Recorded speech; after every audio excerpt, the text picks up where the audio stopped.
ನಾವು ತುಂಬ ದಿನದಿಂದ ಮಂಗಳೂರಿಗೆ ಹೋಗ್ಬೇಕಂತ ಪ್ಲ್ಯಾನ್ ಮಾಡಿದ್ವಿ.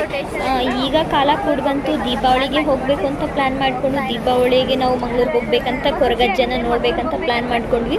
ನಾವು ಬೆಂಗಳೂರಿಂದ ಹೋಗ್ತೀವಿ ಅಂದರೆ 360 ಕಿಲೋಮೀಟರಿಂದ 380 ಕಿಲೋಮೀಟರ್ಸ್ವರೆಗೂ ಆಗುತ್ತೆ. ನಾವು ಬಸ್ಸಲ್ಲಿ ಎಲ್ಲ ಟ್ರಾವೆಲ್ ಮಾಡ್ತೀವಿ ಅಂದರೆ 8 to 9 ಅವರ್ಸು ನಾವು ಜರ್ನಿ ಮಾಡಬೇಕಾಗತ್ತೆ. ದಕ್ಷಿಣ ಕನ್ನಡ ಜಿಲ್ಲೆಯಲ್ಲಿ ಬರುವ ನಮ್ಮ ಮಂಗಳೂರು ತುಂಬ ಚೆನ್ನಾಗಿದೆ. ಒಂದು ಸಾರಿ ಹೋಗಿ ವಿಸಿಟ್ ಕೂಡ ಮಾಡ್ಕೊಂಡು ಬನ್ನಿ. ಅಲ್ಲಿಗೆ ನಾವು ಹೋಗ್ಬೇಕಂತ ಹೇಳಿದ್ರೆ ಮೆಜೆಸ್ಟಿಕ್ಕಿಂದ ನಾವು ಮಂಗಳೂರು ಬಸ್ ತೊಗೋಬೋದು.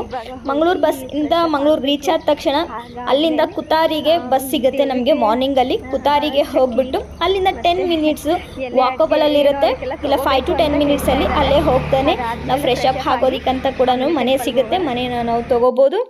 ಅಲ್ಲಿಂದ ಫ್ರೆಶ್ ಅಪ್ ಆಗಿ ದೇವ್ರನ್ನ ದರ್ಶನ ಮಾಡೋದಕ್ಕೆ ನಾವು ಹೋಗ್ಬೋದು.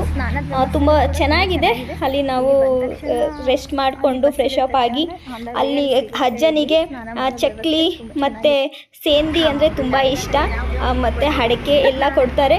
ಅದನ್ನು ತೊಗೊಂಡು ನಾವು ದೇವ್ರನ್ನ ದರ್ಶನ ಮಾಡೋಕ್ಕೆ ಹೋಗ್ಬೋದು. ಅಲ್ಲಿ ತುಂಬ ಹಳೆ ಕಾಲದಿಂದ 800 ವರ್ಷದಿಂದ ನೆಲೆಸಿರೋದು ಅಜ್ಜ. ವಿಡಿಯೋ ಮಾಡೋದಕ್ಕೆ ಹಲೋ ಇರಲ್ಲ, ನಾನು ಇಷ್ಟನ್ನು ತಿಳಿಸ್ಕೊಟ್ಟಿದ್ದೀನಿ. ಅಜ್ಜನಿಗೆ ಯಾವುದೇ ರೀತಿ ಆಡಂಬರದ ಅಲಂಕಾರ ಯಾವುದೇ ಇರುವುದಿಲ್ಲ. ನಂಬಿಕೆಯಿಂದ ದೈವನ ಹತ್ರ ಬೇಡಿಕೊಂಡು ಬರುವುದು.